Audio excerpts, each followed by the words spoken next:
You have died before.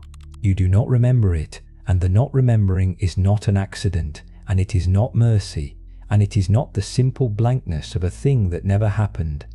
The not remembering is the first product of the apparatus this entire account is about.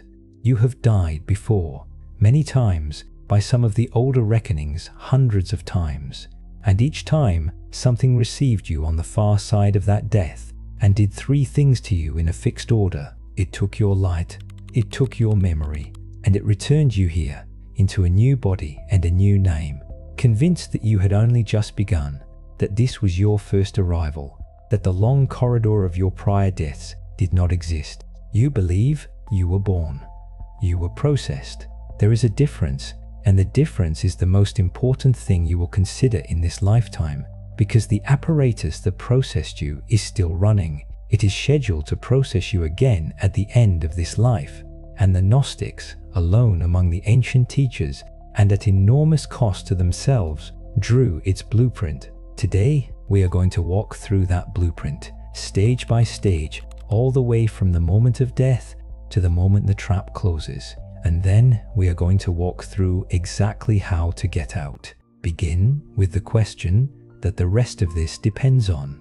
The question that almost no one thinks to ask, because the apparatus is very good at preventing it from being asked. Why would such a thing exist at all? Suffering people can accept. The world is plainly full of it, but a designed, maintained, deliberate machine for the recycling of souls is a far larger claim, and you should not accept it on atmosphere alone. You should understand the motive. Machines are built for a purpose. What is the purpose of this one? The Gnostic answer is unsentimental, and once you have heard it, you will not be able to unhear it, because it explains too much. The recycling system exists because it is parasitic, and a parasite exists for one reason only.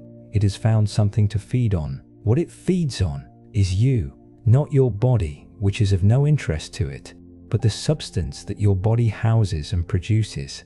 The older material calls this substance by several names.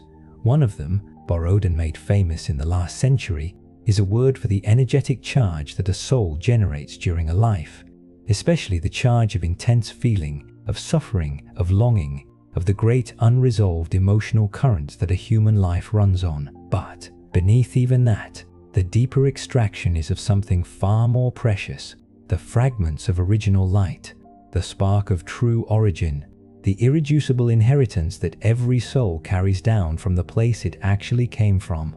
The system is built to harvest that. It cannot manufacture light of its own. Nothing in the lower order can. The lower order is downstream of the light and has none to spare. And so, it must take light from somewhere. And the only reservoir of genuine light anywhere within its reach is the trapped souls passing through it. You are, to this apparatus, both the laborer and the crop.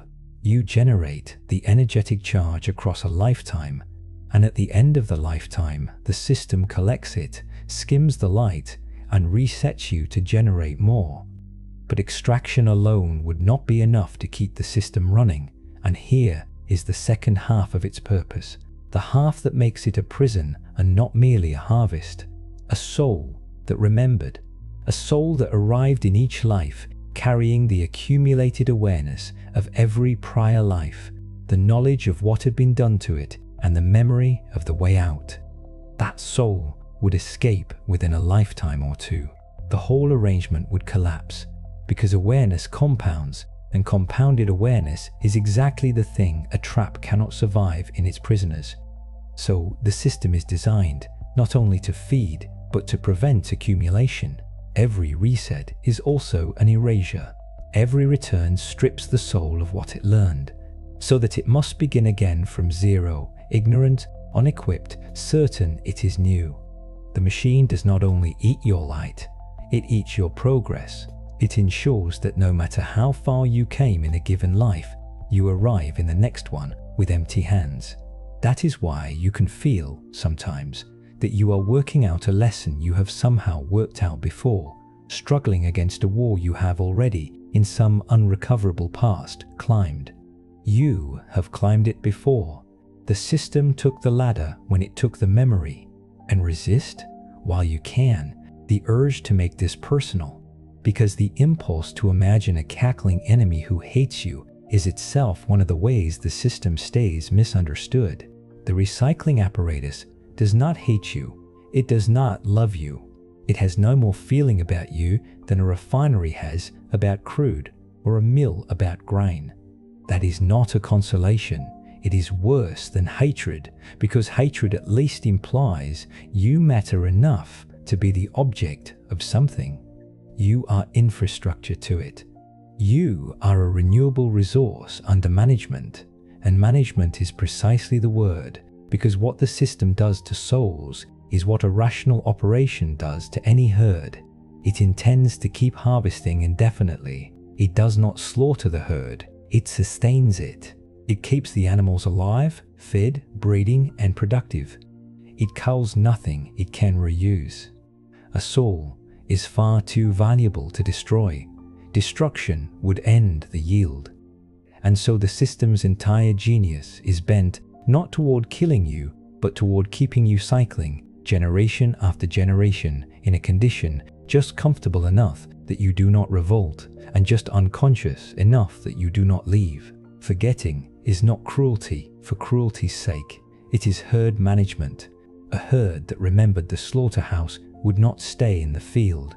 So the herd is made to forget every cycle and led back into the field, believing it has just been born into an open meadow, and it grazes and it produces, and at the end it is processed and the meadow receives it again as a newborn. The horror of the system is not that it is monstrous. The horror is that it is efficient, and that you have been, across more lives than you can count, a well-managed and entirely contented animal in it. Hold both halves together, because together they are the engine, a parasite that feeds on the light souls carry, and a prison that prevents those souls from ever accumulating enough awareness to stop being fed on. That is what the machine is for. And the first move toward getting out of it, before any protocol, before any declaration, before any step of the exit, is simply this: to name it. To stop calling it the natural cycle of life and death, to stop calling it the wheel, to stop calling it the way things are, and to call it what it is: a system built, maintained, operated, with a purpose that is not your benefit.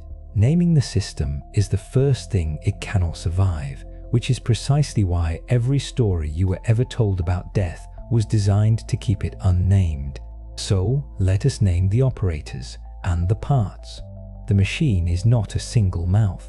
It is an administration, a sequence of stations, and it is staffed. The beings who staff it are the ones the older texts call the archons, the rulers, the officers, the authorities set in place beneath the blind maker of this lower world, each one assigned to a station, each one performing a function in the processing of a soul. The texts that describe this are not vague poetic gestures. They are something closer to procedural documents smuggled out of a tradition that had clearly looked very hard at what happens after death and had come back with a map. The map appears in pieces across several of them. The long cosmological account in the Apocryphon of John, the threshold instructions preserved in the first apocalypse of James, the ascent sequence laid out in the Gospel of Mary, the dense ritual machinery of the Pistis Sophia, the technical diagrams of the books of Jude. No single one of them contains the entire apparatus, but laid side by side, they describe the same structure from different angles, and the structure they describe is a graded ascent through a series of checkpoints, each checkpoint held by an officer, each officer empowered to stop you, question you, and take something from you before letting you pass. The texts use a particular word for these checkpoints, and it is worth keeping because it is exact. They call them gates. The soul, after death, does not simply rise. It passes through gates, one after another, and at each gate it is met. At each gate there is a question, a challenge, a demand that the soul account for itself, explain what it is and where it thinks it is going. And at each gate, depending on how the soul answers, there is an extraction. Something is taken. At one gate, a measure of light. At another, a layer of memory. At another, a piece of the soul's own coherence, its sense of being a single continuous self, until by the end of the sequence, the soul that emerges is depleted, fragmented, scrubbed of its past, and ready to be deposited. That is the only honest word for it. Deposited into a new incarnation, where it will wake as an infant with no memory of the gates, no memory of the questioning, no memory of what was taken, and no memory of the self that entered the system at the top. The new life begins. The charge begins to build. And in time, at the end of that life, the soul will arrive at the gates again, and the same officers will be waiting, and the same things will be taken, and it will all happen again, because the soul will not remember that it has happened before. Notice the precise role of the questioning, because it is not idle and it is not bureaucratic theatre. The questioning is the mechanism of the extraction itself. The officer at each gate does not simply reach in and take. The taking is accomplished through the soul's own response.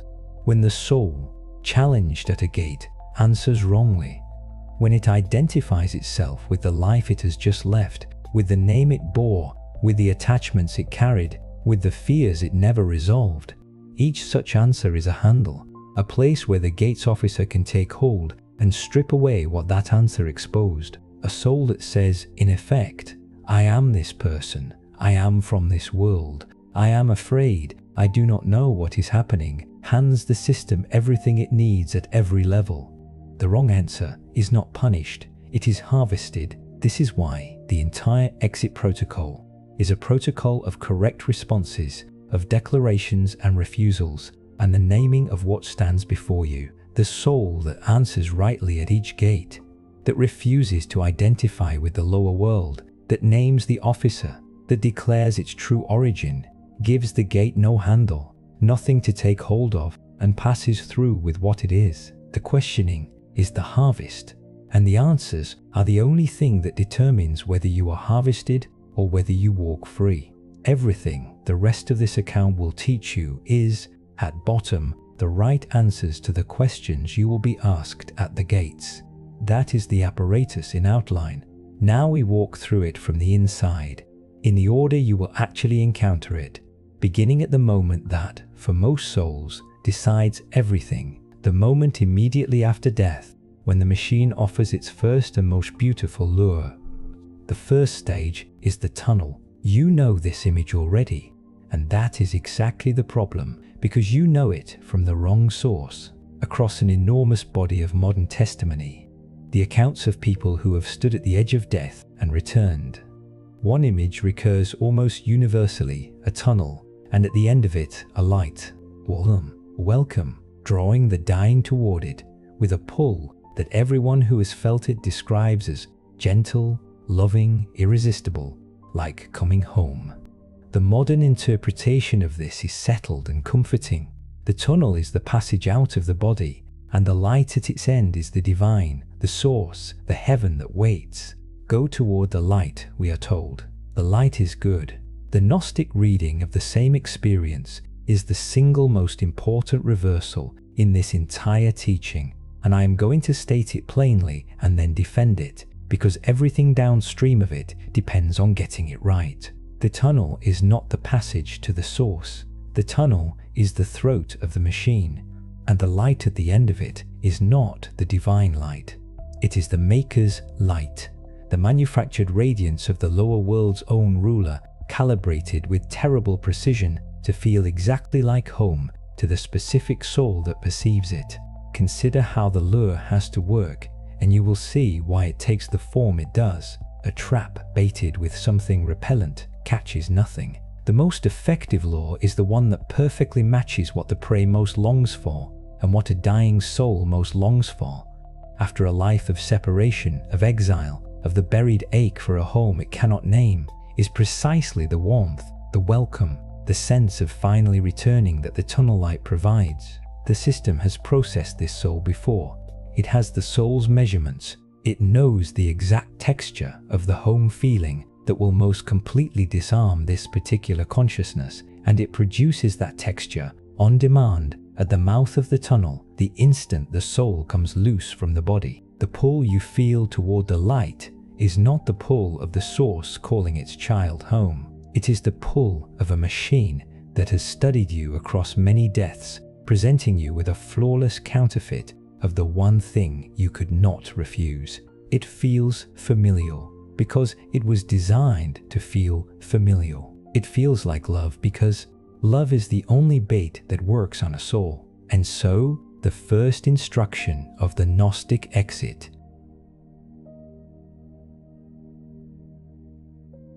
is the hardest and the most crucial.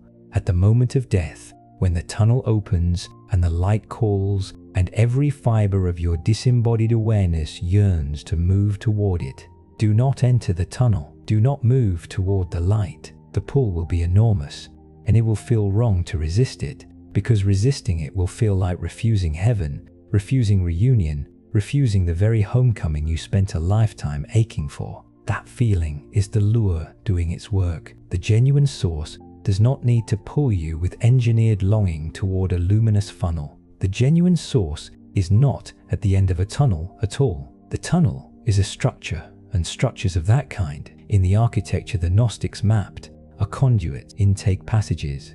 The first narrowing of the machine that draws the soul down toward the gates and the questioning and the long erasure. The dying who report the tunnel and the light and then return have not glimpsed heaven. They have glimpsed the open mouth of the recycling system and been pulled back into their bodies before it could close. Hold that, because it reframes the most reassuring near-death image in the modern world into the first warning sign on a map you are going to need. And anticipate the objection, because you are feeling it right now, and it is the most natural objection in the world. If the light is the trap, then where is the real exit?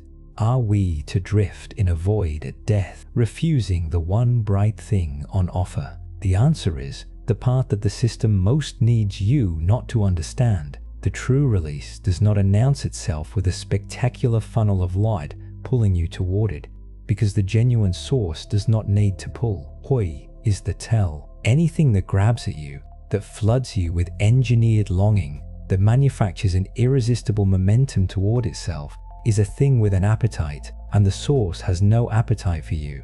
It is your origin, not your predator, and an origin does not need to lure its own child with a counterfeit of homecoming. The real exit is quieter, and it does not lie in a direction the machine can point you toward, because the machine controls all the directions in its own space. The real exit is reached by holding still, by refusing every offered momentum, by declaring what you are, and by ascending through the gates by right, rather than being drawn through the intake by desire. The light at the end of the tunnel is loud, precisely because it is bait. What is real at the threshold is not the loudest thing. It is the thing that asks nothing of your craving and everything of your recognition. So when the tunnel opens and the warmth pours toward you, and every instinct screams that this is home and you must go, understand that the very intensity of the pull is the signature of the lure, and that the way out is never the thing dragging you toward it. So you have refused the tunnel. You have held still at the threshold and not moved towards the light. The machine has a second stage prepared for exactly this, and it is, in some ways, more dangerous than the first, because it does not feel like a lure at all. It feels like wisdom. It feels like growth. It feels like the most meaningful thing that has ever happened to you. The second stage is the life review. Again, you know the image, and again you know it from the wrong source. The modern testimony is consistent. After the tunnel, many of the dying report a complete and vivid replay of the life they have just left. Every moment, every choice, often re-experienced not only from their own perspective, but from the perspectives of everyone they affected. The whole life laid out and felt again in an instant. This is universally described as benevolent. A life review conducted by your higher self or by loving beings for the purpose of learning, of understanding, of growth. You see how your actions rippled. You feel what others feel. You are not judged, the accounts insist. You are shown gently so that you may understand. It is described as one of the most profound experiences a consciousness can have. The Gnostic reading does not deny that the life review happens, or that it is overwhelming, or that it feels profound. The Gnostic reading asks a colder question: what does it accomplish? And the answer is that the life review is not primarily a learning event. It is a bonding mechanism. It is the second station of the machine, and its function is to bind the soul energetically back to the life it has just completed, to fasten the soul to that life so firmly that the soul cannot rise free of it and must be drawn back down toward a new incarnation that continues its unfinished business. Watch how the mechanism uses the soul's own depth against it. The life review does not bind the soul through its happy memories. Happy memories are complete, resolved, and they do not hold. It binds the soul through the unresolved, through the regret, the words left unsaid, the relationship that ended badly, the wrong never made right, the love never fully given or received. These are the places where the soul is still energetically open, still reaching, still attached to the life it is supposed to be leaving. And the life review,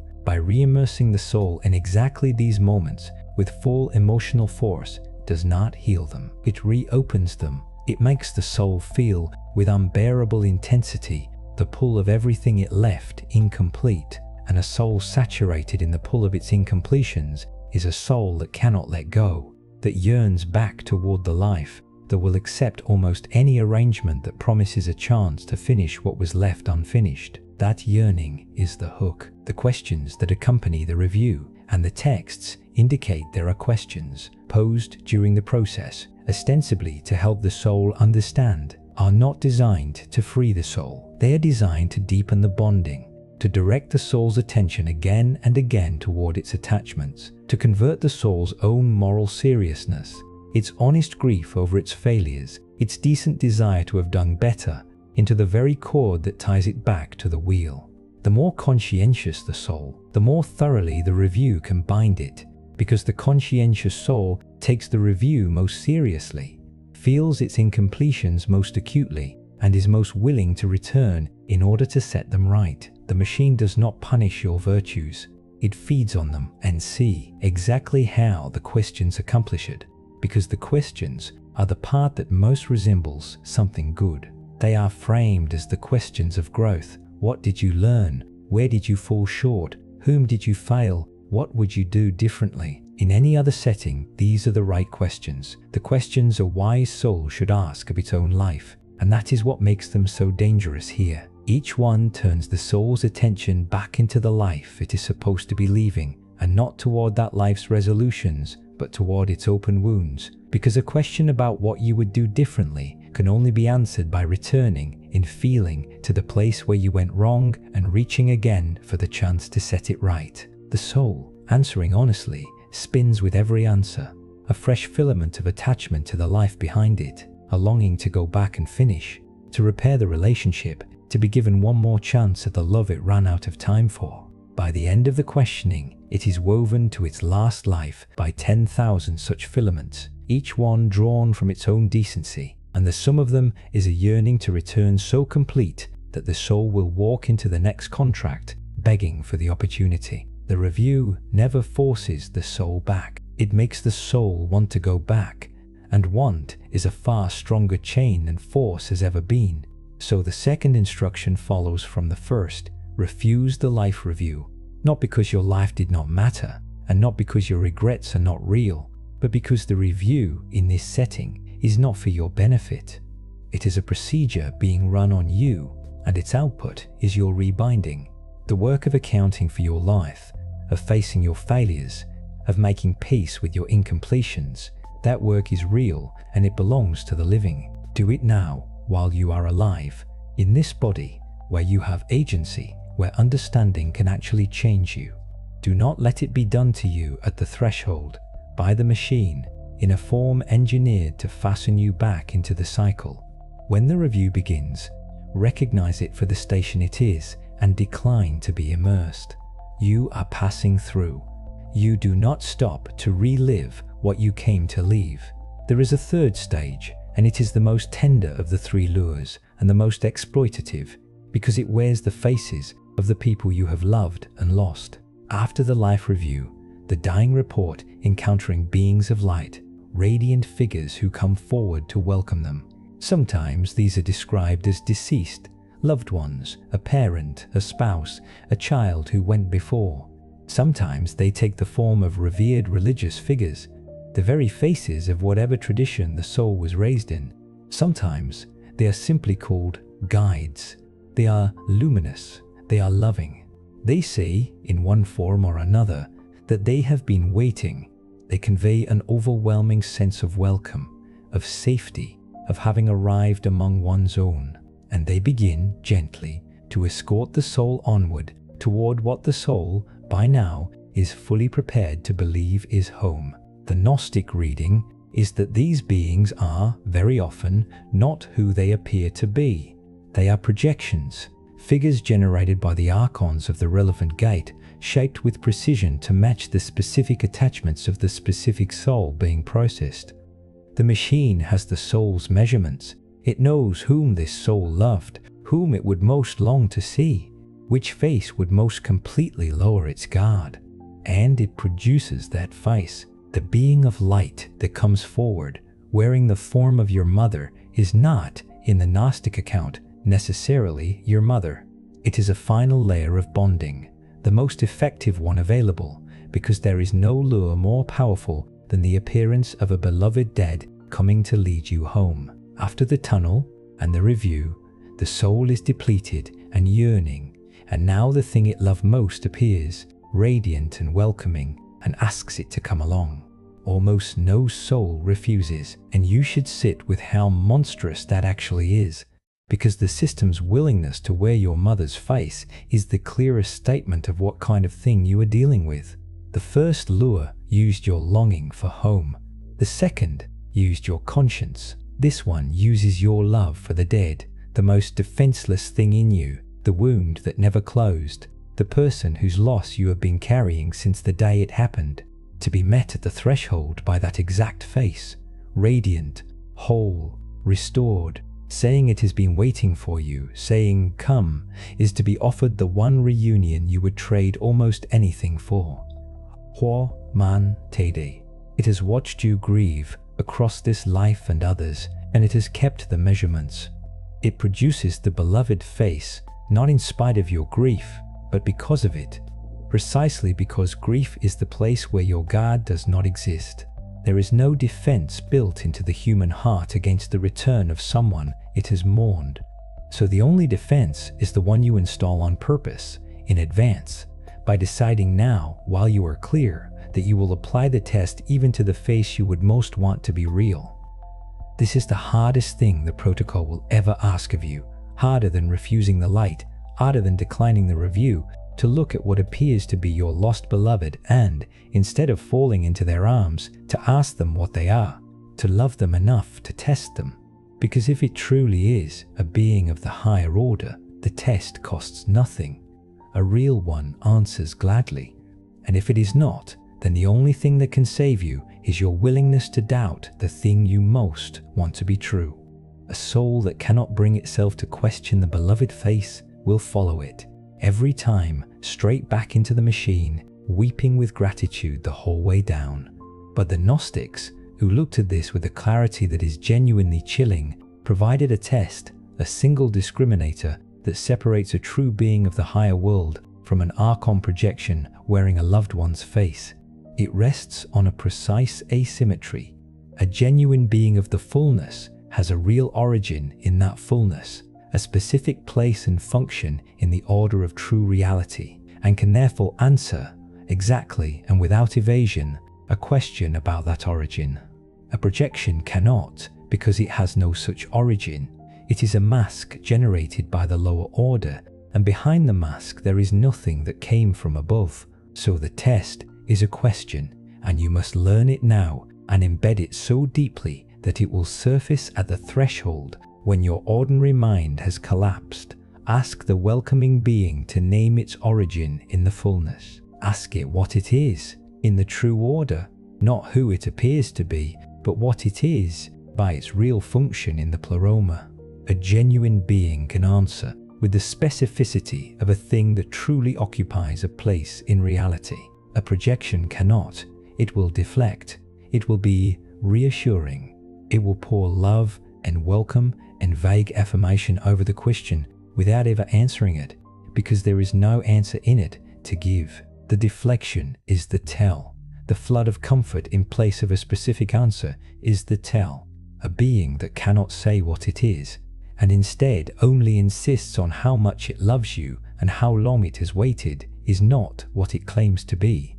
Recognize that, and you have unmasked the third lure. Fail to ask, and you will be escorted lovingly into the next stage of the machine by something wearing the face of someone you would have followed anywhere. So that is the system.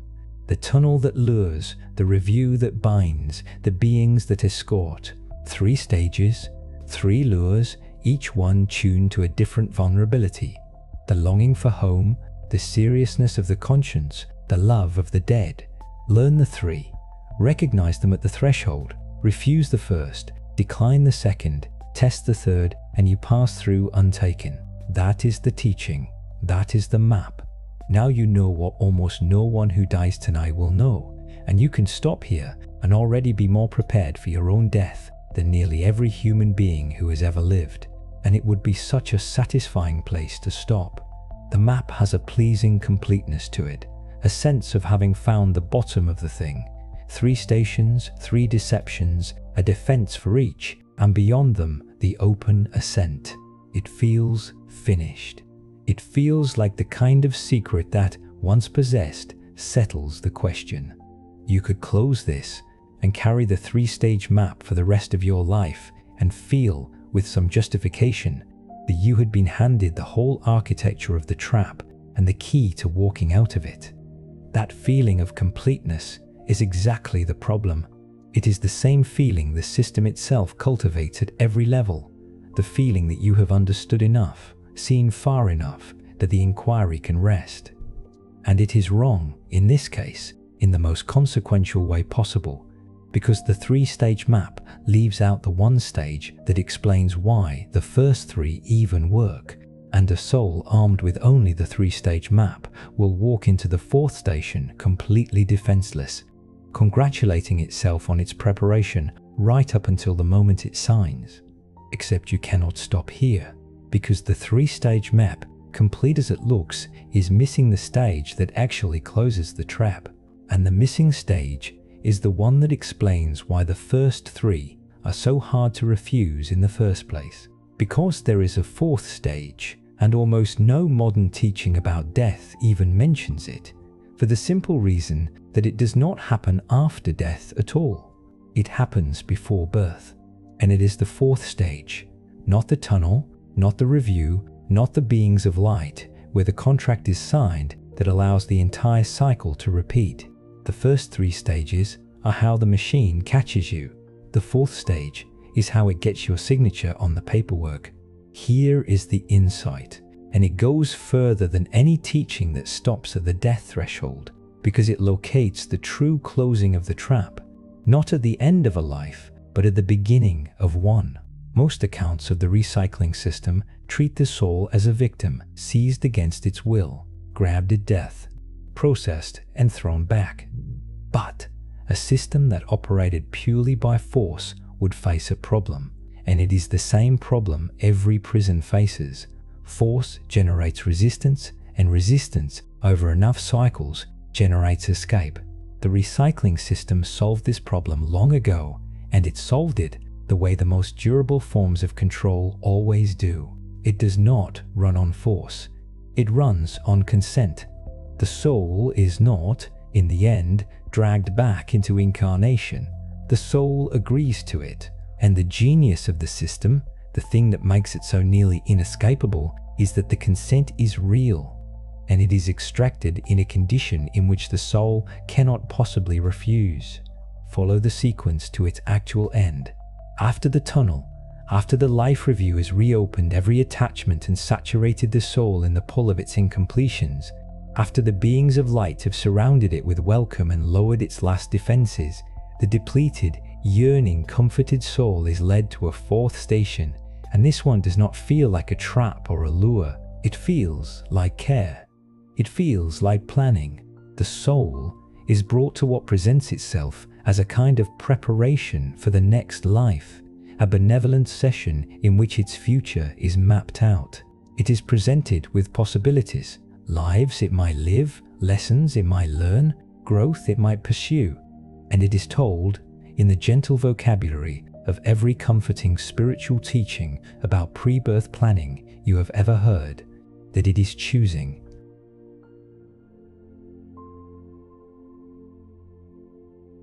The circumstances of its next incarnation for the sake of its own development. The soul, drained from the review, soothed by the beings, gently guided through the planning interface, agrees. It says yes to the proposed life. It accepts the terms, and that agreement is the contract. Understand what is actually happening, because the framing is everything, and the framing is a deception. The language of choice and growth and lesson is the most disarming language available, and it is used precisely because it is disarming. A soul told it is being forced will resist. A soul told it is freely choosing its own beautiful curriculum of growth will sign with gratitude. But a choice made in a state of total depletion, after the systematic dismantling of every defense, under the gentle pressure of welcoming beings, with no memory of the prior contracts and no awareness that the entire setting is a processing station, that is not a free choice. It is consent, extracted under conditions engineered to make refusal impossible. The soul cannot meaningfully decline because it does not even know that declining is an option, or that there is anything to decline, or that the kind beings around it are the staff of a machine. It believes it is planning its growth among friends.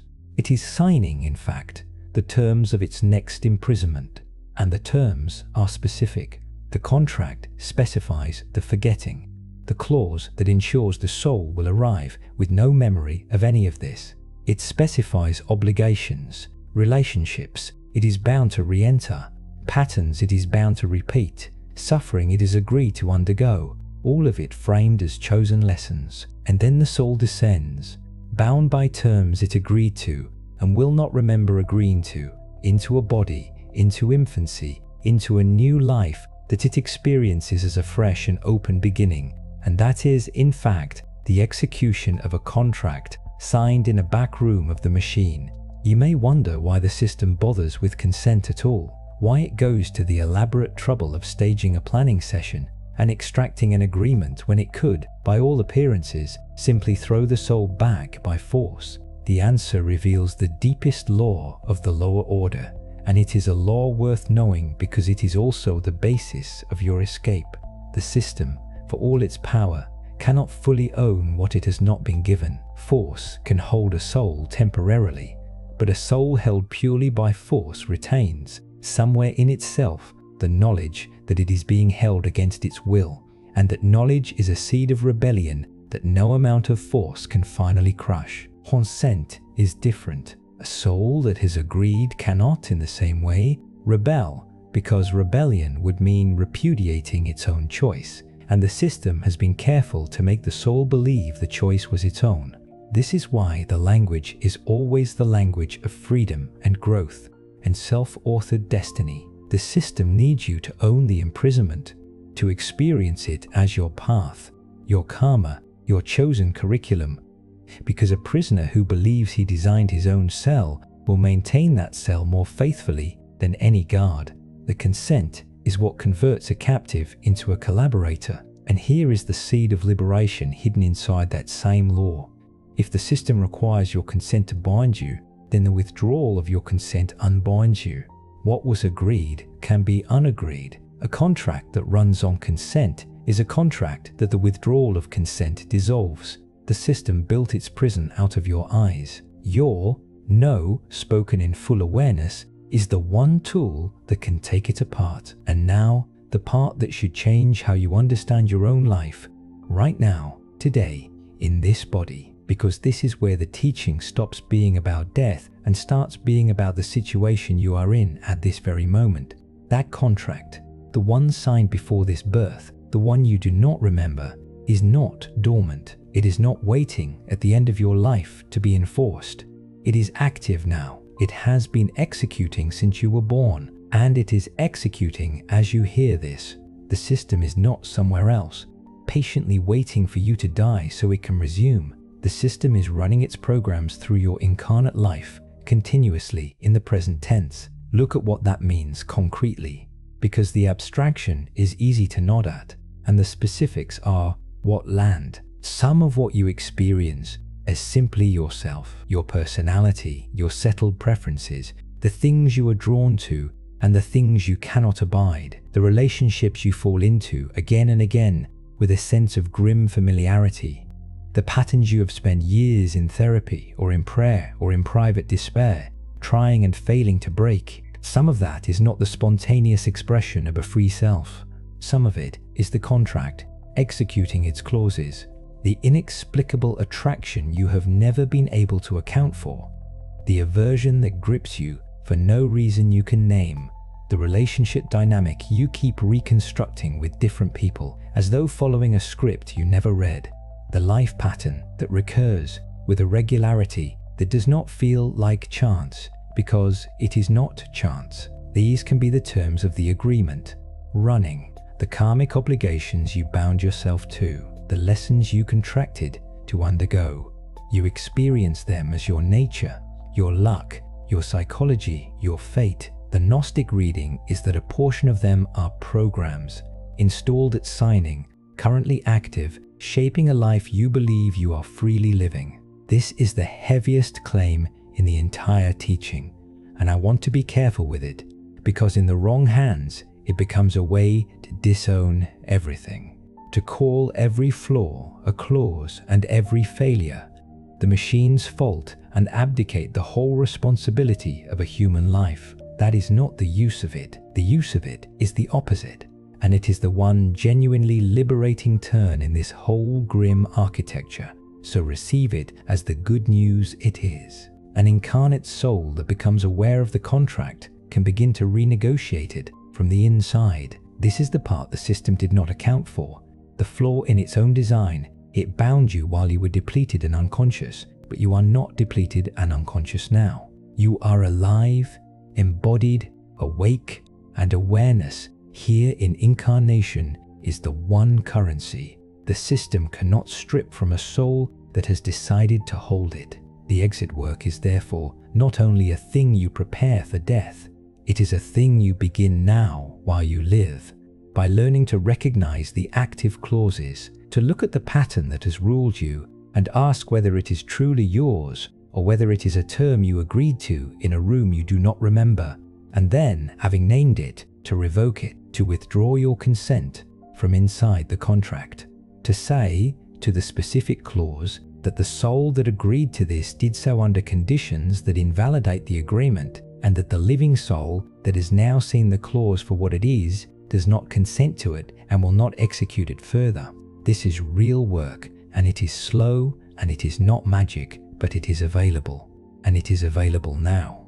And every clause you identify and revoke while alive is one less program running, one less cord binding you to the wheel, one less thing the machine can use on you when you arrive, again, at the gates. And because that can stay abstract, here is the actual method, plainly, so you can begin tonight. Identifying a clause starts with a particular kind of attention to the patterns that have a signature the rest of your life does not have. A genuine personal preference is flexible. It bends. It explains itself. It changes as you change. A clause does not. A clause has a quality of compulsion, of inevitability, of a track you are running on rather than a choice you are making. The relationship dynamic you reconstruct with person after person, despite swearing each time it will be different. The self-sabotage that arrives with mechanical reliability at the exact threshold of something good. The fear that grips you out of all proportion to anything in this life. The aversion or the attraction that has no story behind it. When you find one of these, a pattern that feels less like you and more like a thing being done through you, that resists every ordinary effort at change, because ordinary effort assumes the pattern is yours and it is not. you have likely found a clause. The revocation, then, is not a struggle against the pattern, but a withdrawal of authority from it. You name the clause exactly. In plain language, this pattern, this compulsion, this term. You state that whatever agreement installed it was made by a depleted and deceived soul who could not meaningfully refuse, and that you, awake and embodied and seeing it now, formally withdraw the consent on which it depends. You declare that you do not authorize its continued execution. And then, this is the part that takes the time. You stop feeding it, stop treating its output as your nature, stop building your identity around it, because a clause starved of your belief that it is you begins slowly to lose its hold. You will not revoke a deep clause in a night, but the act of withdrawing consent, repeated, is the beginning of the unbinding, and it is the same act, practiced now in miniature, that you will perform at the threshold against the whole contract. Every clause you dissolve while living is a rehearsal of the great refusal you are preparing to make at death, which brings us to the gates themselves, and to the exit, the actual protocol, step by step in sequence. Because the sequence matters, and skipping a step typically drops the soul back into the system at an earlier stage. Learn the whole of it. Learn it in order. Learn it well enough that it will hold when the ordinary mind is gone. Before the steps themselves, hold the single principle that runs through all 10 of them, because if you grasp the principle, you will be able to improvise correctly, even if a detail slips. And if you memorize the steps without the principle, you will be helpless the moment the threshold presents, something the list did not exactly predict. The principle is this: at every station of the machine, you are offered a momentum, and the entire protocol is the discipline of refusing every offered momentum and moving only by your own sovereign recognition. The tunnel offers the momentum of longing. The review offers the momentum of regret. The beings offer the momentum of love.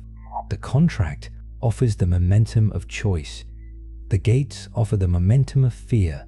Even the false boundary at the end offers the momentum of arrival. In every case, the system is trying to get you moving along a current it controls, because a soul in motion along the machine's currents is a soul being processed, and the one thing the machine cannot do with a soul that has gone perfectly still and refuses every pull is move it where it wants. So beneath all 10 steps there is really one act, repeated in different forms. Stop, refuse the current, recognize what is in front of you, declare what you are, and proceed only by your own authority and never by the momentum the station is trying to lend you. The declarations, the refusals, the tests, the namings, they are all the same gesture. The gesture of a soul that will not be carried, that insists on moving under its own recognition, or not moving at all. If you understand that the whole protocol is one continuous refusal to be carried, then the 10 steps are not 10 separate things to remember. They are one posture, held all the way up. Hold the posture, and the steps take care of themselves. The first step is recognition, and it is the step on which all the others depend. At the moment of death, recognize immediately that you have reached a threshold. This sounds trivial, and it is the hardest step of all, because death arrives with an overwhelming disorientation, and a soul that does not recognize where it is will be processed before it has gathered itself enough to do anything. Everything that follows is useless if you do not first wake to the fact that you have died and are now standing at the entrance to the machine. That recognition has to be so deeply rehearsed that it fires automatically the instant the body falls away, before the tunnel has fully opened. The whole protocol begins with a single thought arriving on time. This is it. I am at the threshold. I know what this is. The second step is the refusal of the tunnel. When the luminous opening appears and the pull begins, do not move toward it. Hold your position. The light is the maker's light, calibrated to your longing, and the pull is the intake of the machine. Let it pull and do not go. This is an act of will against the deepest instinct you will ever feel, and it is survivable only if you have decided long before that you will not move toward the light no matter how home it feels. The third step is the declaration of origin. While you hold against the pull, speak in whatever way a soul speaks when it has no mouth. The declaration of where you actually come from. Announce your true origin. State that you are not a product of this lower order, that you belong to the fullness above it, that you are passing through and are not the property of the system. This declaration is not a magic spell whose syllables compel.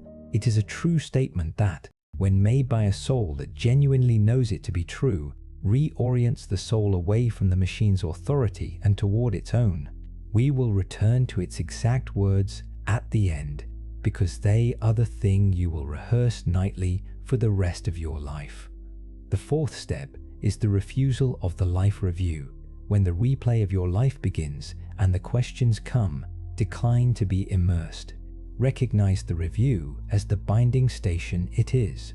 You have already done the work of accounting for your life. While alive, you do not need to be rebound to it now. Let the review present itself and do not enter it. Keep ascending. The fifth step is the test of the beings. When the welcoming figures appear, wearing the faces of your beloved dead, do not embrace them and do not follow them. Ask the question. Require each one to name its true origin in the fullness. Watch for the answer or the absence of it. A real being answers. A projection deflects into love and welcome and waiting, past the ones that cannot answer. Do not be escorted. The sixth step is the refusal of the contract. When you are brought to the planning station and shown the options and told you are choosing your next life's curriculum of growth, recognize the fourth stage for what it is and decline to sign. Withhold your consent.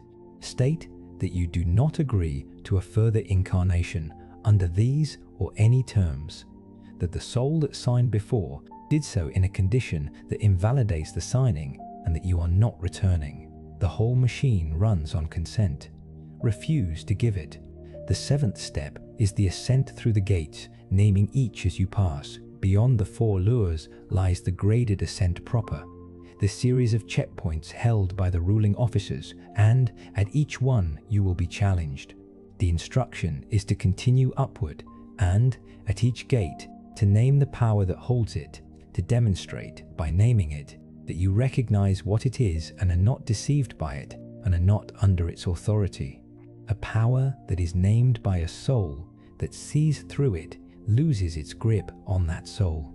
You do not fight your way past the gates. You pass by, recognizing and naming each guardian for what it is, which strips it of the leverage that depends on your ignorance.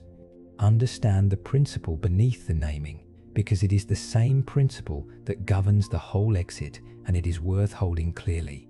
Each gate's officer derives its authority over you from a specific claim, a claim that you belong to it, that you are subject to the passion or the power it governs, that you are, in some part, its property. The challenge at each gate is really the assertion of that claim. The officer presents himself, and the unprepared soul, recognizing in itself the very thing the officer governs, the fear, the craving, the unknowing, implicitly concedes the claim and is held. To name the officer is to do the opposite. It is to say, in effect, I see exactly what you are, I see the leverage you are reaching for, and I am not. It, the thing you govern, is something I have set down, and you have no claim on a soul that no longer carries the thing you feed on. Naming is not a magic word that forces a door. It is the soul demonstrating that the specific hook each gate depends on is not lodged in it. This is why the exit work in life and the exit at death are the same work. Every craving you release while living, every fear you resolve, every truth you learn about your own nature, removes from yourself the exact handle that one of the gates was built to grab.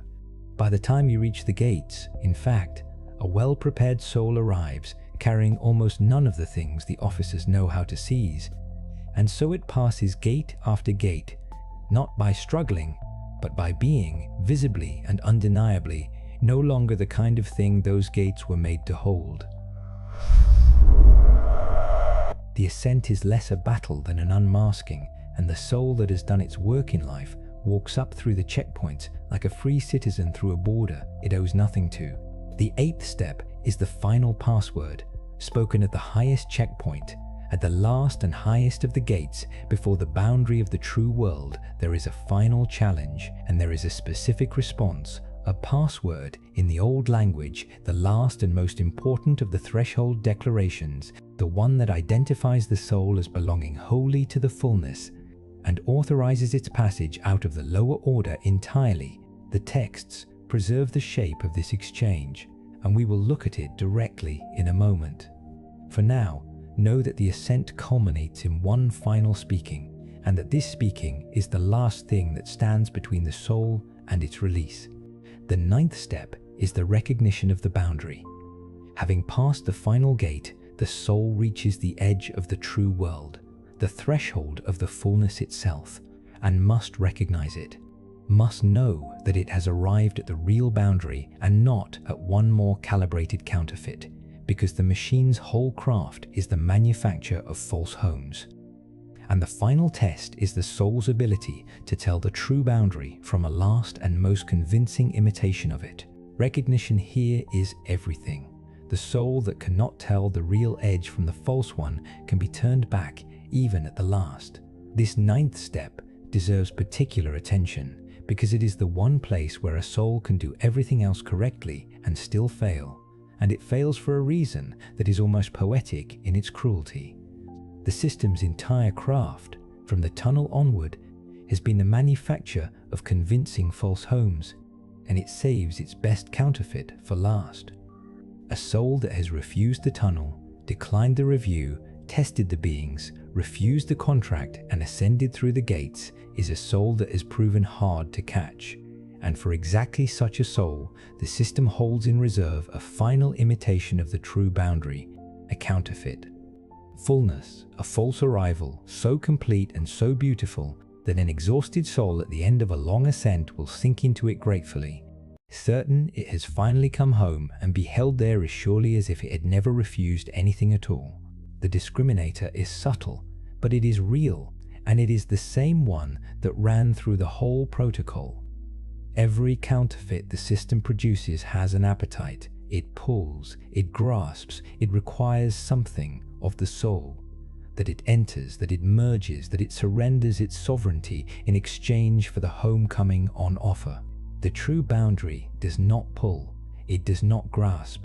It asks nothing of you, demands no surrender of what you are, because the real fullness is your origin, and an origin does not need to capture its own.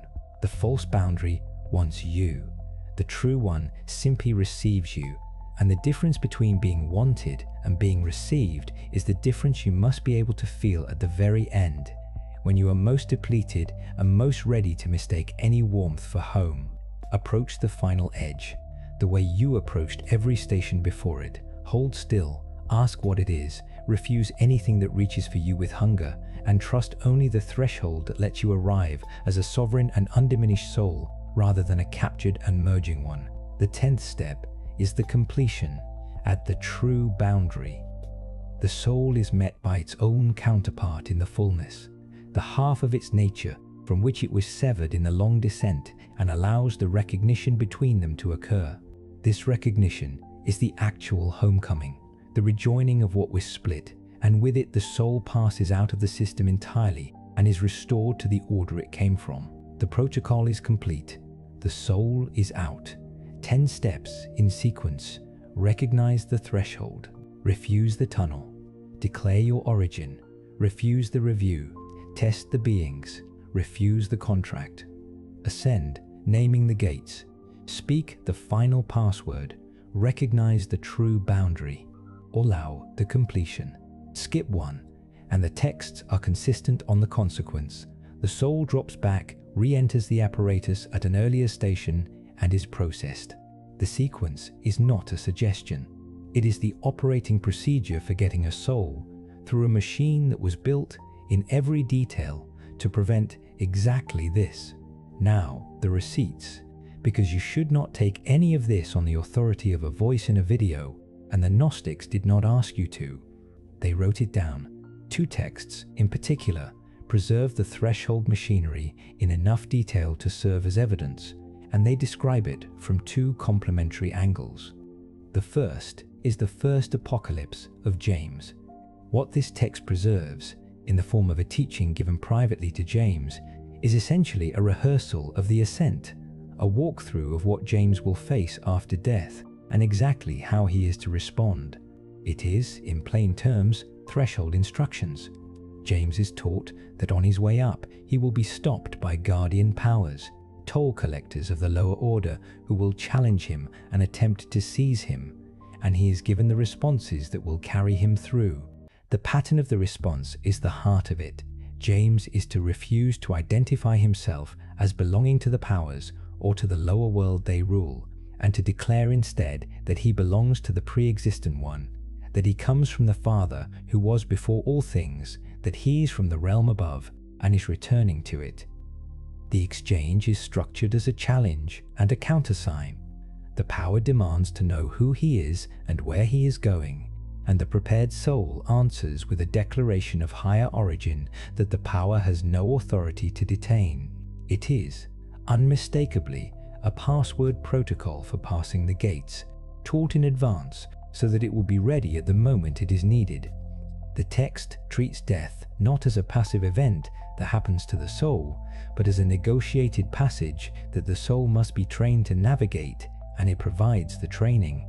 That a 1st or 2nd century text is essentially a death rehearsal manual, complete with the responses to give at each checkpoint. Should tell you that the people who wrote it believed exactly what this video is describing, that the after-death space is staffed, that the staff will try to stop you, and that there are specific things to say to get through. It is worth noticing the exact flavor of the encounter the text describes, because the flavor is the proof. These guardian powers are not portrayed as judges weighing the soul's merits, and they are not portrayed as demons attacking it. They are portrayed as something more mundane and more sinister than either, as collectors, as officials at a border who demand to know what you are carrying and by what right you pass, and who will detain you and strip you unless you can produce the correct credentials. The whole exchange has the texture of a customs checkpoint at the edge of a territory you are trying to leave, and that texture is precisely what you would expect if the after-death space were, in fact, an administered system rather than a moral reckoning or a spiritual freefall. The soul is taught to respond, not with pleas and not with force, but with declarations of jurisdiction, statements that it does not belong to the territory whose officials are detaining it, that it is a citizen of the realm above, that the collectors of the lower order have no claim on a thing that originated outside their authority. Strip the antique language away, and what remains is a sovereignty argument, made at a border crossing by a soul that has been coached to know its own true citizenship, and to assert it against officials who count on souls, not knowing they have any citizenship to assert. The collectors hold only the souls that do not know they are free to refuse. That is the entire content of the teaching, and it is why the responses had to be rehearsed in advance, because a soul improvising at the border will not think to claim a citizenship. It spent its whole life forgetting it had. The second is the Gospel of Mary, and it preserves the other half of the picture, not the passwords given in advance, but the ascent itself, narrated as the soul rising and being confronted by the powers that try to hold it. In the surviving portion, the soul on its way upward is challenged by a series of powers, and the text names them, and the names are a diagnosis of exactly what binds a soul to the lower world. There is darkness, there is desire, craving, the appetite that ties consciousness to the world of object. There is ignorance, and there is the composite final power, the one bound up with the wrath of death itself, which gathers the others into a last and most formidable challenge. The soul ascends by confronting each in turn and answering it, by demonstrating that it sees through the power, that it is not bound by what that power feeds on, that the thing the power uses as leverage no longer has a hold on it. The desire power cannot hold a soul that has released its craving. The ignorance power cannot hold a soul that knows what it is.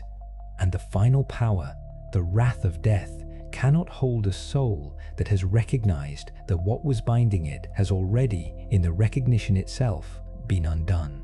The soul rises past each by stripping it of its leverage, and at the end it passes free, released from the world and from the bonds and from the cycle into silence and rest. What makes this text so valuable is that its list of powers is not a random catalogue of monsters. It is a diagnosis, and a precise one, of the 4 things that actually bind a soul to the lower world, which means it is also a checklist of exactly what you must loosen before you die. Darkness is unknowing, the soul's ignorance of the situation it is in, the blindness that the entire recycling system depends on, the condition you are working against right now by simply learning the map. Desire is craving, the appetite that fastens consciousness to the world of objects and sensations, the wanting that makes the tunnel's warmth irresistible and the lost beloved's face impossible to refuse, the hunger the system feeds and feeds on. Ignorance, named separately from darkness, is the deeper thing, not the absence of information, but the soul's forgetting of its own nature, its failure to know what it itself is, which is the single failure that hands every gate its handle. And the final composite power, bound up with the wrath of death, is the fear, the terror of annihilation that the whole apparatus ultimately runs on, the dread that makes a soul grasp at any offered continuation, any tunnel, any contract, rather than face the void. Read as a diagnosis.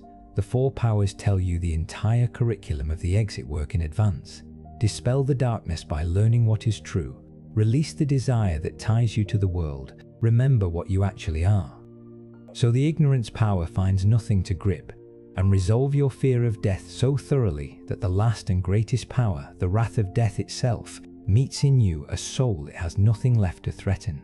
Every one of those is something you work on now, while alive. The Gospel of Mary is not only describing an ascent that happens after death, it is listing, with diagnostic exactness, the 4 chains you have this entire lifetime to file through. Set the 2 side by side, and you have the complete threshold picture from both directions. The first apocalypse of James gives you the responses to prepare in advance, the passwords, the declarations of origin, the countersigns for the challenges. The Gospel of Mary gives you the map of what specifically will challenge you, the powers named, the 4 leverages the system uses to hold a soul, the darkness of unknowing, the desire that ties you to the world, the ignorance of your own nature, and the death, fear that the whole apparatus ultimately runs on. One text is the script you rehearse, the other is the list of obstacles the script is for. Together they are, functionally, a manual for getting a soul out of the machine, written nearly 2,000 years ago by people who had evidently looked very hard at death and had decided that the rest of us deserved the map, which leaves only the question of how to use it, because a map you cannot recall at the moment of crisis is no map at all, and the moment of death is the single worst moment imaginable for trying to remember something complicated for the first time. The cognitive collapse at death is total.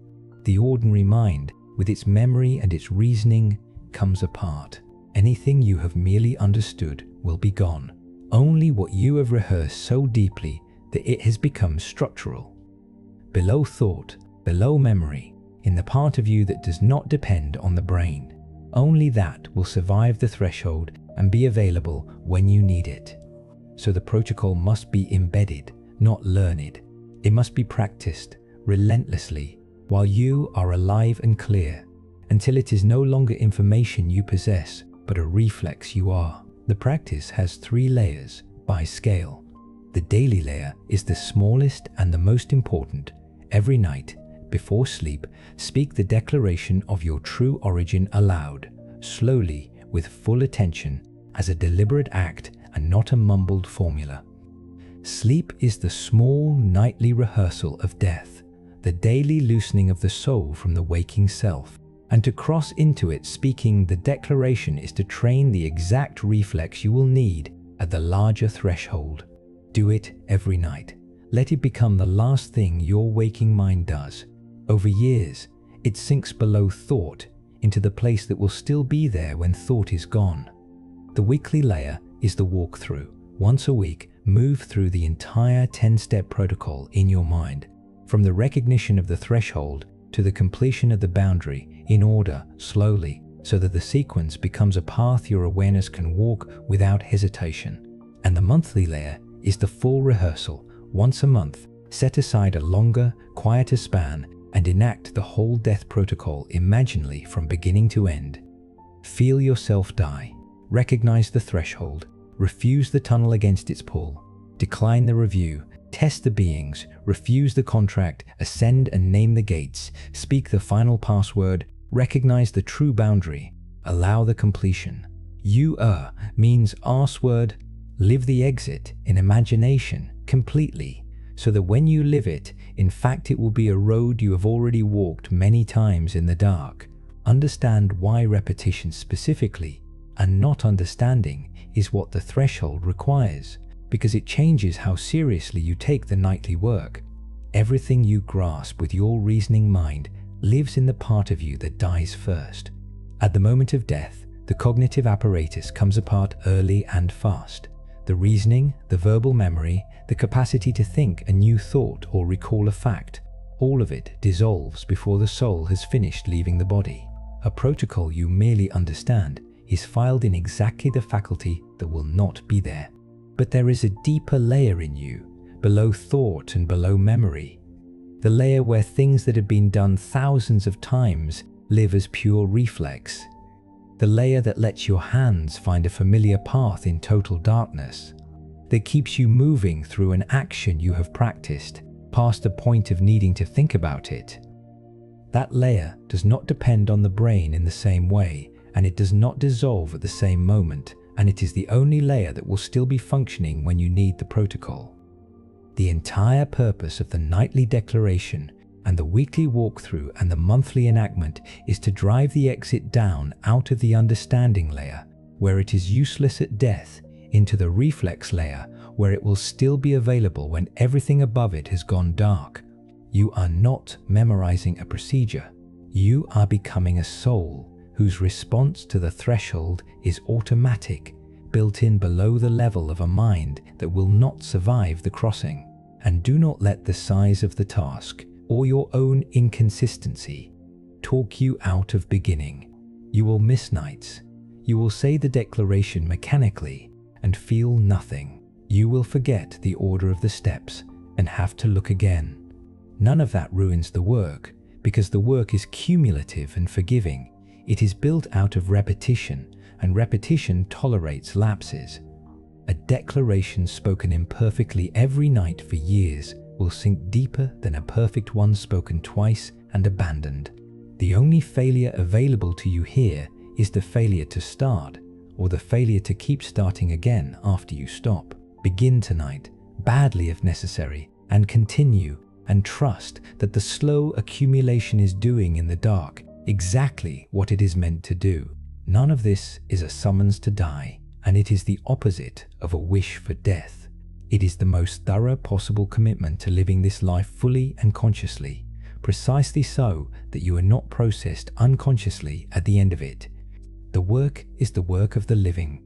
You rehearse the exit not because you long for the threshold, but because you intend, when the threshold comes in its own time, to walk through it as a sovereign and awake soul rather than as cargo.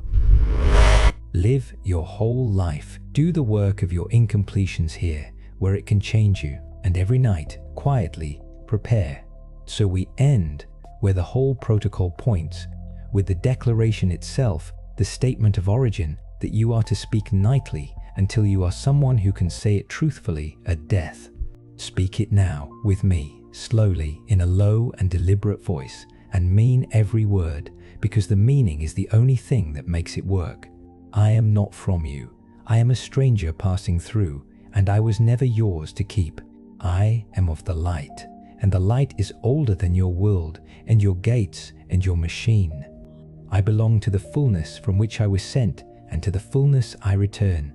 I am not your property. I am not your harvest. I do not consent to be recycled.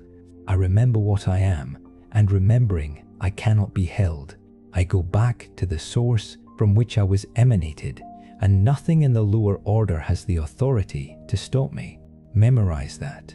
Repeat it nightly until the night it has become true of you all the way down. The machine is running, exactly as it has run through all your forgotten deaths.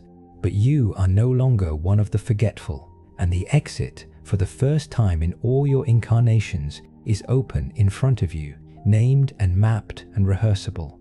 The only thing left is to become, while you still have the time, a soul that can walk through it, walk through